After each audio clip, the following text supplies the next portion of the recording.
그거. Yeah, keep going. I went to Occupy LA downtown to practice yoga on the steps of City Hall with a group of other yoga instructors. It was our attempt to bring about unity, to bring together the people that are down there, the 99%, the 1%, using yoga as a vehicle for unity, for transformation, for radical change in a peaceful, non-violent way. That's why we're there to bring that message, to carry that message. In our yoga practice, we practice breathing consciously, moving mindfully, and the ideal is to bring that calm, that peace, that serenity, that natural state that we all have to that space and create an energy there and show our support for solidarity. So we weren't there for one side or against the other side. We're there to bring the 99% and the 1% together. Something interesting that happened when we were there practicing yoga on the steps of City Hall. There was a fight. There was a man who was very angry and yelling and screaming. And we stopped our practice. We didn't stop though. We just changed our direction. So we all turned from facing the steps of City Hall to facing south.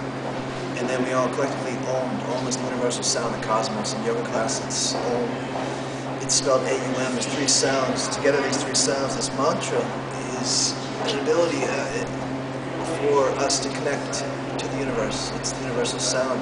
So together we had this Om, this chant. We just kept repeating Om, and we sent this out to this man who was screaming, and he had nothing to fight against. He stopped fighting. It was really powerful. It was dirty. Something else, I actually practiced next to a dumpster, so there was some litter, there was some trash. We saw a lot of hope though. What's amazing is people want change. And it only takes a small movement to create the change. This is my personal belief. It doesn't take a lot of people to change them. It takes one person, it takes one good idea to spread in a non-violent way. And I believe that's what's going on downtown LA. It's also happening around the world. It's happening all around nationally in the United States and also globally. So something's going on. People are not happy with the way things are, with an extreme amount of the wealth of any given society being distributed by a small portion of society. This does not make sense. We're also there downtown to practice to bring about these issues that everyone should have health care, everyone should have food, everyone should have shelter, not just a select few, and to help support the people who need these things. Sometimes it's not our fault. We don't know the stories behind some of these people who are collecting food out of the trash cans. Maybe they were in a car accident. Maybe they had a brain tumor. Nobody knows why they're in this situation, but we don't worry about that. It's not a question of why, it's what can we do now. We practice yoga in the present moment. We fix our problems in the present moment. So what can we do for these people now? Let's get them the help they need. Whether or not any permanent change is going to happen from this movement, from practicing yoga downtown, who knows? Some people, some skeptics, cynical people, what's yoga going to do? Our answer is, what is it not going to do? Why not? It's a peaceful movement. So I would hope permanent change would take effect. People are moving their monies from the banks. People are, one of the movements with Occupy Wall Street, one of their topics of discussion is to get the money out of these institutions, but also take these institutions out of the political parties. So a lot of these banks, a lot of these financial institutions support certain politicians. So one can say that those politicians are almost indebted to not just the corporation that provided them the money so they can win their election and get their seat, but also to